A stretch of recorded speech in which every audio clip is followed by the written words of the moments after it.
in a climate change world. The science will always continue to evolve, but we know enough now to act, and we are acting. We have to see this as an opportunity to learn from the mistakes that we have made. The way we've been doing things in the past is just no longer going to be possible in the future.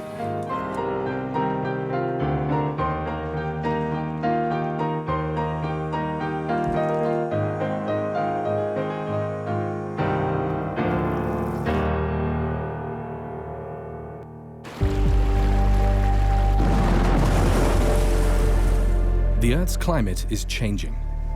We're confronted with a change in our environment which is unprecedented in human history. Due to the emission of greenhouse gases that trap heat in the atmosphere, we are experiencing the warming of land, air, and oceans. The effects of this are numerous. There's an increase in the risk of more extreme and intense weather events, such as tropical storms, droughts, and flooding. Consequences include a rise in sea level, reduced food production, a reduction in plant and animal life, and harm to ocean ecosystems.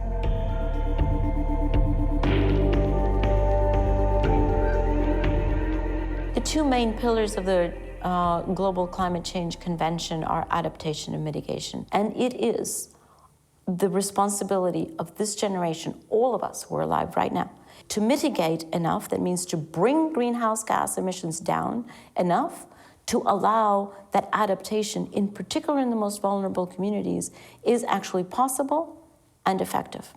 Adaptation is the invitation that we're being given to change behaviors and consumption and production patterns that we have had for 100 and 150 years that are simply no longer sustainable.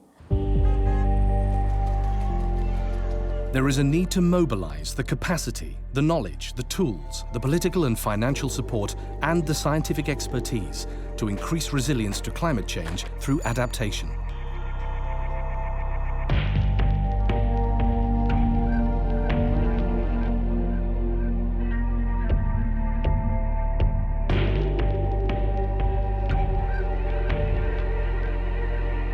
Throughout history, humankind has adapted to changes in climate by adapting to the available sources of food, housing, clothing, water, or warmth.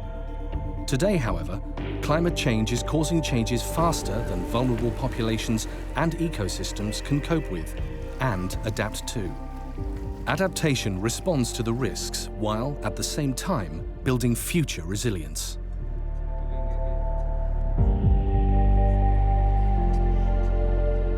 In 2010, 194 nations under the United Nations Framework Convention on Climate Change set up the Adaptation Committee.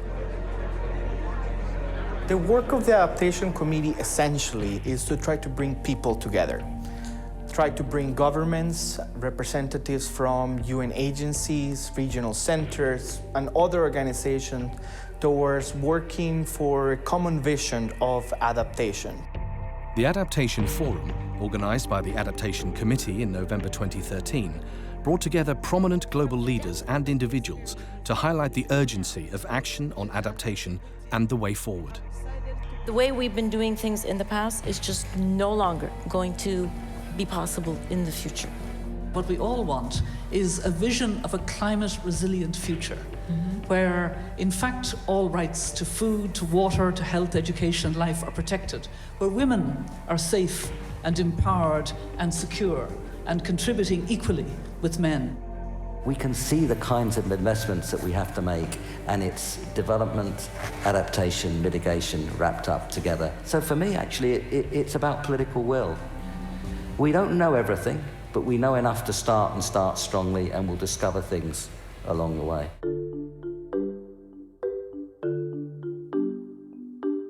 Resilience means giving the capacity, enabling society, ecosystems to be able to bounce back, to recover from change. An essential component of that is learning. And that learning can only happen from that exchange of information of success and failure. A touching explanation of what resilience is a woman who has realized that her chicken farm has been increasingly flooded over the years, and that is where she was getting her income for her and for her family. The brilliance of this woman to realize that her chicken farm was getting flooded so often that she should no longer have a chicken farm, she should have a duck farm. That is resilience. That is understanding that from now on, you're living in a changed environment. Resources for adaptation include as much knowledge and information as possible to support adaptation planning and action. Scientists can provide information on past and present conditions and future risks. Communities can be more prepared for climate change if they are not poor. People who have secure livelihoods, access to education and information on climate change impacts, healthcare facilities, fresh water, sanitation and social support will fare better in the face of climate change. Helping people to prepare for and respond to extreme events is also important, including putting in place early warning systems, understanding vulnerabilities of all members of society, and making sure adequate places to take shelter from storms are available. Access to technology and services and quality infrastructure also contribute to climate-resilient societies. Ensuring ecosystems are healthy and diverse, for instance wetlands, coastal areas and forests, is an important aspect of ensuring resilience.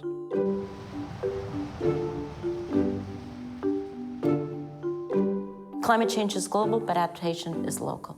And which adaptation measures need to be taken is very, very much determined by the specific circumstances and by the specific impact that each family, each community, each city is experiencing. Local communities and indigenous peoples, they are at the front lines of climate change. They are feeling the impacts of climate change today firsthand. And I think it's really important for their knowledge and experience to complement the science that is continuing to evolve. Their experience will inform the planning and implementation of adaptation actions going forward. The first-hand knowledge of communities can ensure that adaptation measures are effective and actually do increase resilience. We need to reform our model of development. We need a model of development that encompasses respect for human rights, good governance, respect for the right of community, respect for indigenous people's rights. We cannot be hopeless. We may need help, but we're not helpless. And I think in our context we're in, adaptation is really important. Adaptation also requires financial resources. Vulnerable developing countries need financial support to make the necessary investments. Resources for adaptation also include the collaborative efforts of many different people. Strategies to build disaster and climate resilience should engage all sectors of society and government and require the input of all people involved. Sharing lessons, identifying best practices is essential for adaptation. Building a long-term vision based on that knowledge that we gain is essential. At the core, or one of the actions that is already underway, is what we call national adaptation plans, which are already being implemented in many countries.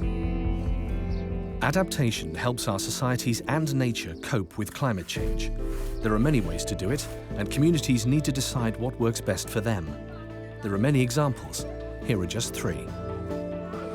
For many communities, they've been dealing with climate for generations.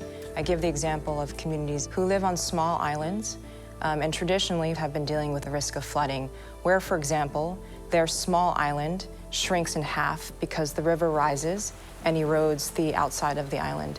They build their houses on the top of that island, and when it floods for about 7 months of the year, that island turns literally into a small mound of land. Climate change is going to affect the frequency and severity of that flooding they've been experiencing for generations. There's a reason why those communities are living on these islands that turn into these small mounds. It's because they're living in poverty, it's because of their marginalization, it's because of a variety of issues that are related to basic development. And so as the international community works with those communities, with the governments, to help secure better livelihoods, they need to make sure that what they're doing on adaptation to climate change is integrally related to what they're doing on development. Adaptation and development really do go hand in hand. Chalanculo C is an urban neighborhood in Maputo, Mozambique. More than 150,000 people live here. However, there is only one drainage ditch. When torrential rain caused by the changing climate became frequent, the neighborhood became prone to flooding. Worse still, people had thrown waste into the drains, and the flooding spread the waste around the neighborhood. This led to malaria and other illnesses, particularly among children. Establishing awareness and communication channels among the local citizens and between the municipality and the relevant institutions was very important. Public-private partnerships empowered the people living in Maputo to design and implement activities to adapt to climate change. The local people proposed a construction project to clean the ditch, allowing it to drain properly, and to manage local waste. In the Netherlands, 60% of the country is vulnerable to flooding, which means that there is a need to plan for the future. There they've developed the Delta Programme. Its aim is to protect the country against high water levels and to ensure an adequate fresh water supply. It looks 100 years ahead and also includes measures to deal with more immediate problems. Climate change, for example, is affecting the frequency of floods. So communities that used to experience a 1 in 100-year flood may now be experiencing a 1 in 25-year flood. What does that mean for infrastructure? We're spending a lot of money on building roads and bridges. And if we don't take that change in the frequency of flooding into account, we may build a road or a bridge in an area that is really at risk of flooding in a way that it wasn't before. Why not take that new information into account, move where you build that road so it's on safer ground? That investment today will actually save us money in the future. There are studies that have been done that show that $1 in preparedness, $1 in forethought will actually save $4 to $7 in response. And what we as the international community need to do is start thinking about spending that money today in order to save that money in the future. People living in the Bangladesh Delta are extremely vulnerable to problems caused by erosion, soil salinity, frequent floods and cyclones. The population here is dependent mostly on rice cultivation for their food. In a nationwide project, the women of the community started developing practical solutions to adapt. They raised dikes for ponds to preserve fresh water all year round. They stopped saltwater intrusion into canals, and they built a bunker for their own safety during cyclones. Thus, they have come up with their own solutions to ensure their own survival and security of food and water supply. Using their own initiative, the women have created resilience for themselves and their community. The effects of adaptation can be immediate. However, people in vulnerable areas need help to access resources, including financing and knowledge. People can develop creative ideas and innovative solutions. They can build partnerships with local administration bodies and organizations. Building climate resilience and a capacity to adapt provides more than just climate-related benefits. Its influence has beneficial effects for individuals, families, communities, countries, and society as a whole. If we don't adapt, we threaten to roll back decades of progress in reducing poverty and improving economic growth. It really does compromise the stability and security of communities and countries. So we have an opportunity to act now and to make investments in adaptation that will have an impact in terms of the future. We also have to see this as an opportunity to transform society, an opportunity to learn from the mistakes that we have made and be able to build better so that we can have a future for us and for future generations that is safer, that has the same opportunities, and that is better for all. Very often I get asked, well, and what if we don't do that? What's the plan? What are we going to do if we're not able to address climate change? And the simple answer to that is, we don't have plan B because we don't have planet B. We have one planet. And so plan A is we are going to address climate change. That doesn't mean that it's easy, because if it were easy, we would have done it. But none of us can hide behind the responsibility and the commitment that we all have to do this, and to do it in a timely fashion.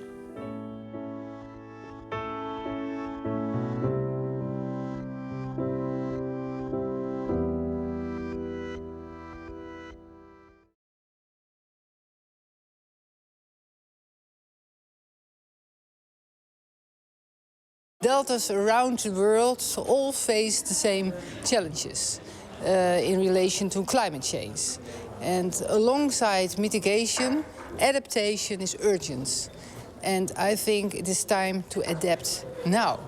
And not only in the Netherlands, my country, but worldwide.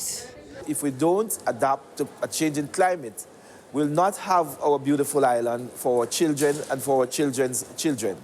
So it is very important that we make all efforts to ensure that this future is secured. For the survival of islands like mine, we have to act, and act urgently. Any impact on climate change will affect our economy and our people. Our people have been adapting to climate change ever since they have been inhabited. They are finding their own ways. But I think there would need urgent actions by the international community, because the pace of the changing of climate change is something that the people alone cannot cope up with. We need to make lot investment in adaptation. We look at adaptation cost not only as cost but as an investment. And people in Bangladesh and in my region trying to adapt to climate change by experiencing, by developing floating gardens, floating schools, floating education system, so that we can face climate change in a far better way. But we have to receive a lot of support for making our communities, our ecosystems more resilient to adverse impacts of climate change. In Malawi, addressing the challenges of climate change is very key to sustainable development. As such, the government is prioritizing addressing adaptation in such a way that we are developing policies and programs that will help to identify critical adaptation needs. Africa is one of the most vulnerable continents to the negative impact of climate change.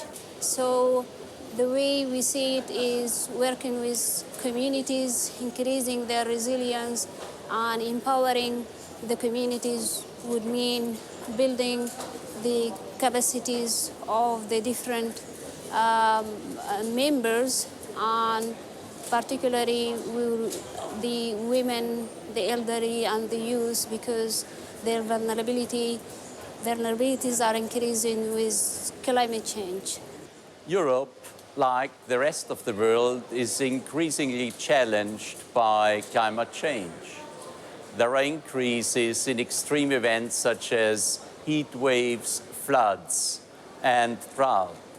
And this needs to be addressed. And what can we do about that? We have to change our paradigms and goals that informed decisions in the past. We will have to deploy new technologies in order to reduce the risks of climate change.